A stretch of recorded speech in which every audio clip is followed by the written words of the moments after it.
Hello. I hope y'all are surviving through all of this crazy mess.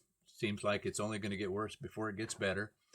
But we serve a great God, and we can be positive that we're going to get through all of this.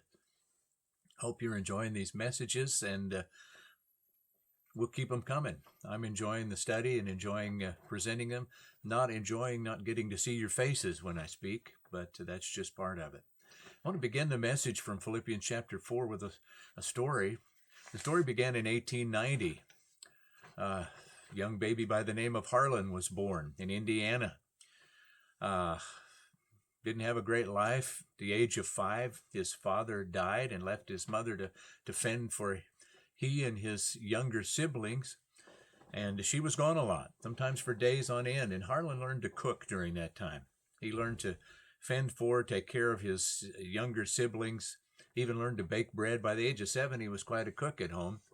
At the age of 10, he was already working as a farmhand in that part of Indiana.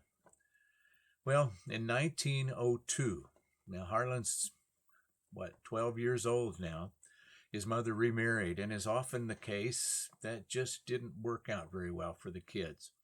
It was a difficult situation, a bad environment, and Harlan left home at the age of 13.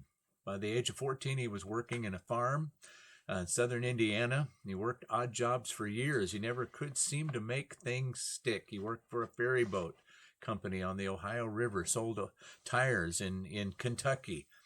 And in 1930, now you have to think he's 40 years old now, he opened a restaurant inside of a Shell gas station. Sold, you probably figured it out by now, sold chicken dinner. Well, by 1939, that would be 9 years later, he owned a motel and a restaurant. They both burned down 4 years later, left him with nothing again. 1939, that was when that happened.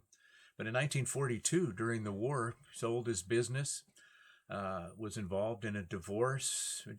Things just didn't go well. But it was in this time, 1940, 1942, that Harlan developed his so-called secret chicken cooking recipe, the one we know so well. 1955, figure that out, born in 1890, 65 years old now. Another one of his restaurants failed because the interstate that was supposed to go right by the restaurant changed its course. And that year, Harlan had a check for $105, his Social Security money, $105. That's all he had to his name. And he started contacting restaurants across the country with his model for having a chicken restaurant based on his secret recipe. Most of them laughed in his face. 1,000 restaurants turned him down. One agreed to the idea. The rest is history. He could have given up so many times because things were bad. And that's what I want to talk about today. I mean, we could look at stories, thousands of stories of people who have had bad events happen in their life, or they have failed in what they've done, and they just keep going. But we could also tell thousands of stories about people who have had bad failures in life and have just given up. Many die as unfulfilled and bitter people. They just say, I've had enough, I quit. That's it. Can you imagine after a knee operation, John Hansen, I was thinking about you. Can you imagine after a knee operation thinking, I can't walk, it hurts, I'm just going to stay in a wheelchair for the rest of my life. Or maybe you don't get the job that you want or that you think you need or should have. You just give up. All of us experience that, don't we? I mean, maybe not to that extreme, but all of us have experienced mountains, high points in our lives, and we've experienced those valleys where things are bad or where we've failed. We know what it is to suffer physically and emotionally. And so when we come to this study of Philippians chapter 4, where this will be the last lesson that I bring in this, and hopefully next week we'll jump to Galatians. But I want to think about the Apostle Paul for a moment. He knew what it was to suffer, didn't he? He knew what it was to have high points in his life and to have extremely low points. I mean, think about it. At the time he's writing Philippians, he's sitting chained to prison guards. He's in prison. But Paul had learned, as we're going to see in this chapter, so well. He learned to be content. He learned to make the best out of whatever circumstance he found himself in. Paul was an I can man. I can. Paul had learned to let God work through him and God take care of things in his life. It's probably the most famous statement in all of Philippians, chapter 4 and verse 13. I can do all things through Christ who strengthens me. I'm going to grab my Bible.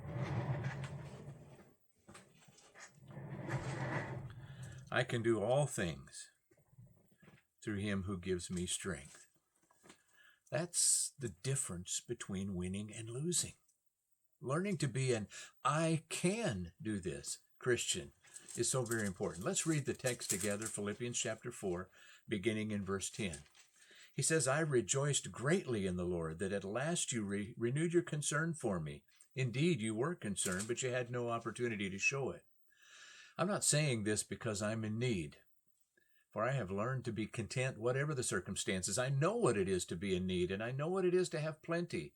I've learned the secret of being content in any and every situation.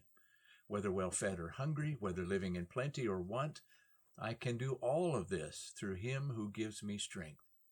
Yet it was good of you to share in my troubles. Moreover, as you Philippians know, in the early days of your acquaintance with the gospel, when I set out from Macedonia, not one church shared with me in the matter of giving and receiving, except you only. Even when I was in Thessalonica, you sent me aid more than once when I was in need. Not that I desire your gifts. What I desire is that more be credited to your account. I've received full payment and have more than enough. I'm amply supplied now that I have received from Epaphroditus the gifts you sent. They are a fragrant offering, an acceptable sacrifice pleasing to God. And my God will meet all your needs according to the riches of his glory in Christ Jesus. To God, our God and Father, be glory forever and ever. Amen. I can. Paul was an I can man. And you know, we need to become I can Christians. And like I said, it's the difference between winning and losing in life. I can't. We often say, oh, I can't do this. It's too hard for me. I can't conquer my depression. I can't meet the goals that I've set for myself. I can't keep my tongue under control. I can't conquer this bad habit. I can't read my Bible regularly. I can't remember to pray regularly. And I certainly can't tell others about Jesus. Well, chances are one of us, or all of us, have said at least one or more of those things in our life. But actually, when we speak like that, we're speaking the truth, aren't we? We can't. With an attitude like that, we'll never be able to do those things. But when we can learn to say, with the strength of the Lord, I can. With the strength of the Lord, I can change my attitude. With the strength of the Lord, I can conquer this addiction or this bad habit. With the strength of the Lord, I can make it through these circumstances. I can learn to be content with the strength of the Lord. Look at what Paul says. He didn't say, I can do all things, with a period at the end of that. A lot of people in our society seem to think so, don't they? Well, I can do anything. I can do all of this. The power is within me. You know, that's the power of humanism. I can do all things. But when we talk like that, we're leaving out the dynamic, aren't we? We're leaving out the power, the strength of the statement. I can do all things through him who strengthens me. Maybe you remember Jesus speaking to his disciples in John chapter 15 and using the picture of the vine and the branches. The power, the life comes from the vine. He said in verse 4 and 5, he says, apart from me, you can do nothing. If we're not connected to the vine, we don't have the power.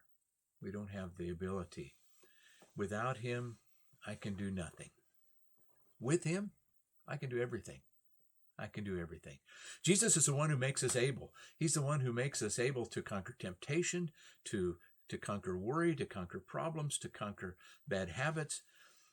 And having that kind of an attitude just opens doors of opportunity for us, doors that were closed before. I want us to look at a few things from this chapter 4, beginning of verse 10, the passage that I read earlier, and other passages throughout Philippians, but thinking about what we see in this little letter, what Paul tells us about an attitude. I can love. I can love those who are different from me. Think about the Apostle Paul. He's a Jew, born, raised a Jew, the most staunch of Jews. We saw that in chapter 3. He says, I can love those who are different from me. I can love Gentiles. I can love these people who look different, who speak different languages. I can love them with the power of Christ. So can we. So can we. Those people who are different from us. So often we build walls between them and we leave them out, separate them. God says, love them. Paul says, I can. I can love my enemies. Yeah. Even those that make my life difficult. I can love those people. I can want the best for them. I can love those who may not seem worth loving. Well, secondly, I can forgive. I can forgive. I can look for ways to reconcile. I think about often in the realm of forgiveness, I think about a couple of passages in Matthew that fit very well together. Number one, in the passage in the Sermon on the Mount in chapter 5 of Matthew in verse 23, where he says, if you're offering your gift before the altar, and there you remember that your brother or sister has something against you, leave your gift in front of the altar. First go and be reconciled to them, and then come and offer your gift. Well, hey, if a brother's got something against me, that probably means I did something to offend him. I'm responsible to go to him, to reconcile. Oh, no, that's not the way we think, is it? No. He's got a problem. He needs to come to me. That's the way we think a lot of time. Well, that's not what Jesus said. You think he's got a problem with you? You go to him. Make the effort. Take the initiative. In chapter 18, beginning in verse 15, he says, if your brother or sister sins or sins against you, go and point out their fault just between the two of you. If they listen to you, you've won them over. Well, we could go on talking about that, but in the realm of forgiveness, if I want true forgiveness to happen, if I want to be an I can forgive kind of Christian, it needs to start with me. I can't wait for the other person. I need to go to them, whether I'm at fault or whether they're at fault. I need to work on taking the initiative in that.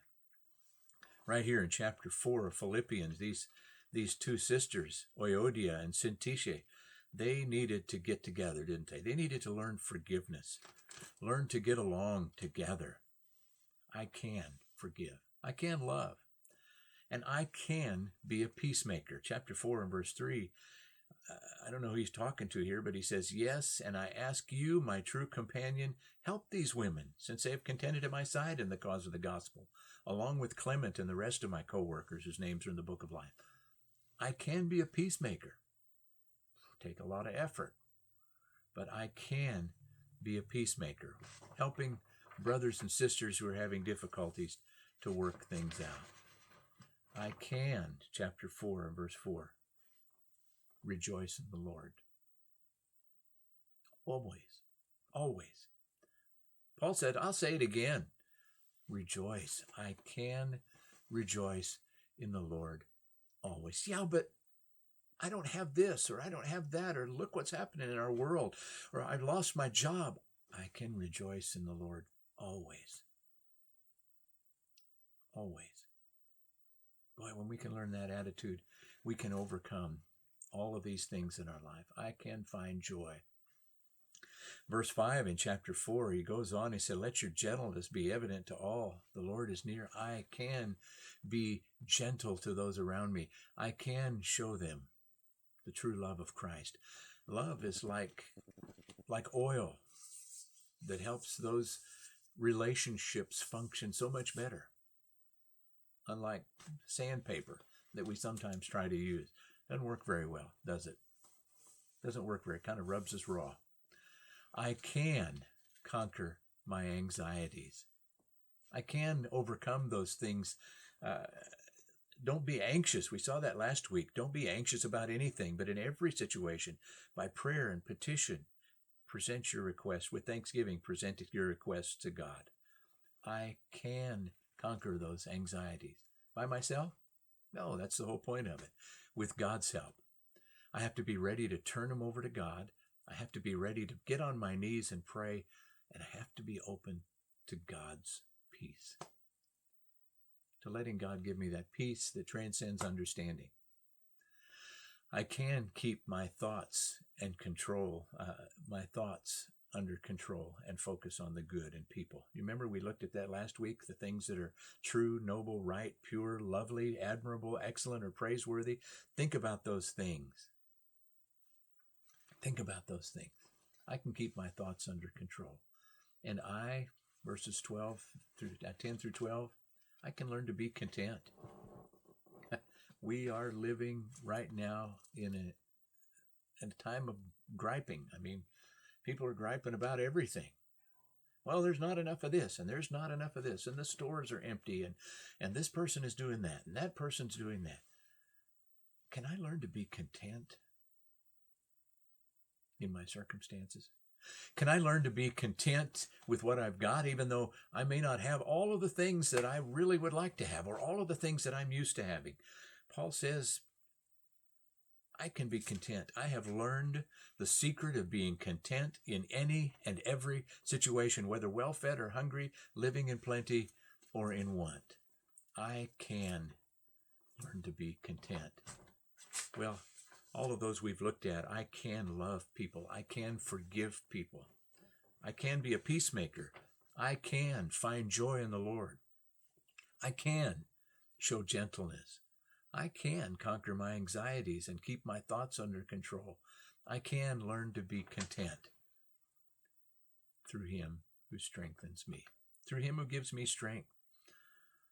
Learning to be content is not an easy thing, is it? Especially in our society where I have to have those things. Turn on the television and you look at all of the commercials and I think I have to have one of those. Or I've got that disease. I need this drug or that drug. I need these things. I've got to have them. And it's easy for us to think, well, that's what the norm is. Not for a Christian. I can, Christians, learn to be content. I can be content with that same old car that I've been driving for years. I can be content to live in that same house that I've lived in. Maybe to wear those same clothes. Maybe, you fill in the blanks. I can learn to be content. Thought about passages throughout the New Testament, but I'm just going to read one in Hebrews chapter 13 and verse 5. So keep your lives free from the love of money and be content with what you have, because God has said, never will I leave you. Never will I forsake you. We can say with confidence, the Lord is my helper. I will not be afraid. What can mere mortals do to me? And one more passage while I've got you. In Colossians chapter 9, 2 Corinthians chapter 9 and verse 8. I love this passage. What a comforting word. Talking in the context of giving generously. God loves a cheerful giver, verse 7, and he says in verse 8, and God is able to bless you abundantly, so that in all things, listen to the alls that he uses here, so that in all things, at all times, having all things that you need, you will abound in every good work. Can we be I can people? Can we be people who are content with what we have? Can I be content? Can I be a peacemaker, a lover of people, a forgiver? I hope so. I like to close with the words of a song that we probably could sing together. If we were all together, we would do that, but I'm not going to sing a solo. Just that simple song, without him, I could do nothing. Without him, I'd surely fail. Without him, I would be drifting like a ship without a sail. Without him, I would be dying. Without him, I would be enslaved. Without him, life would be worthless. But with Jesus, thank God, I'm saved.